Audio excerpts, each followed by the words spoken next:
Tikriausiai daugam pažįstamas jausmas, kai dienos tiesiog bėga viena po kitos, bet trūksta tikro pasitenkinimo.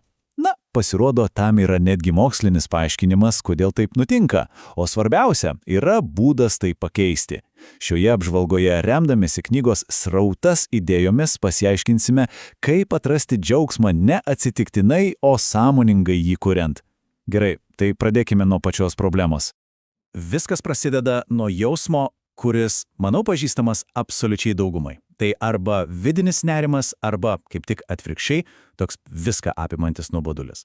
Tarsi būtume įstrigę kažkokiame cikle, iš kurio, velniškai sunku ištrūkti. Bet kodėl? Kodėl taip yra?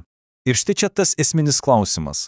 Kodėl mes nuolat svyruojame tarp šių dviejų kraštutinumų? Viena vertus, turime nuobodulį, kai iššūkių akivaizdžiai trūksta, o kita vertus – nerimą, kai tų iššūkių atrodo tiesiog per daug, ar ne? Ši citata, manau, pataiko tiesiai į 10. Dauguma žmonių tiesiog, nesimėgauja savo gyvenimu. Ir tai reiškia, kad pasitenkinimas nėra kažkas, kas tiesiog nutinka. Tai ne loterija, tai yra įgūdis. Įgūdis, kurį reikia ugdyti ir svarbiausia – aktyviai kurti. Tai gerai, koks tada sprendimas? Pirmoji ir, sakyčiau, pati svarbiausia mintis yra ši. Laimė kyla iš veiksmo. Tai nėra pasyvi būsena, kurią galima tiesiog kažkur rasti ar gauti dovanam. Ne. Ir štai čia mokslas mums duoda atsakymą. Tai yra vadinamoji srauto arba flow būsena. Kas čia įdomiausia, tai kaip ši idėja prieštarauja mūsų įprastą mąstymui. Mes juk manome, kad laimė tai poilsis, atsipalaidavimas, savęs lepinimas. Bet pasirodo viskas yra atvirkščiai.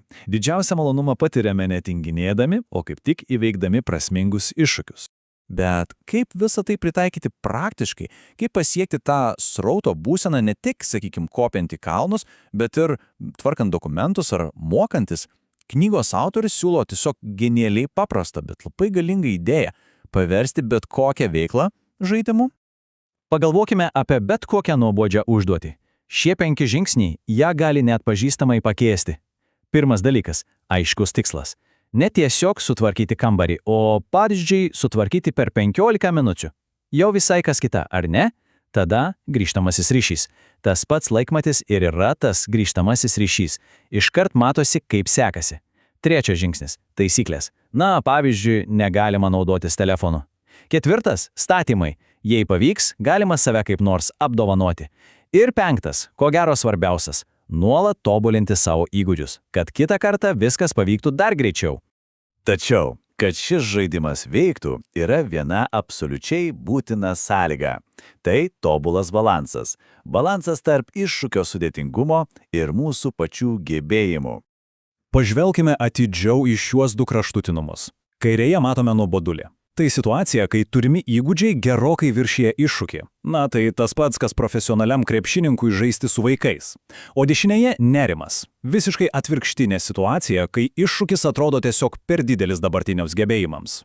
Bėda ta, kad dauguma iš mūsų kasdienybėje nuolat šokinėja tarp šių dviejų, nelabai malonių būsenų. Taigi, visas menas yra surasti tą aukso viduriuką. Iššūkis turi būti pakankamai sunkus, kad reikalautų susikaupimo, pastangų, bet ne tiek, kad atrodytų neįveikiamas. Būtent ten, toje vietoje ir slypi tas tikrasis mėgavimasis. Ir pagaliau priėjome prie bene galingiausios visos šios idėjos dalies. Tai mintis, kuri gali, tiesiog apversti aukštyn kojomis visą požiūrį į komfortą ir sunkumus. Iš pirmo žvilgsnio tai skamba, visiškai paradoksaliai, tiesa, kaipgi sunkumai gali vesti į komfortą, bet pabandykime šią mintį gerai apmąstyti.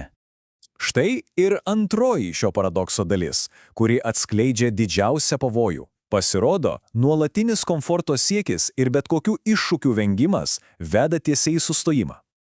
Į stagnaciją. Taigi, išvada, manau, labai aiški. Norint išvengti tų nuobodulių spąstų, mes turime sąmoningai ieškoti vis sudėtingesnių iššūkių. Kiekvienas įveiktas sunkumas pakelia mus į naują lygį, kur atsiveria ne tik naujos galimybės, bet ir daug gilesnis pasitenkinimo jausmas. Ir pabaigai klausimas, kurį verta savo užduoti. Jei gyvenimą priimame kaip žaidimą, kuriame reikia nuolat tobulėti, tai koks galėtų būti tas kitas lygis, kurį verta pasiekti?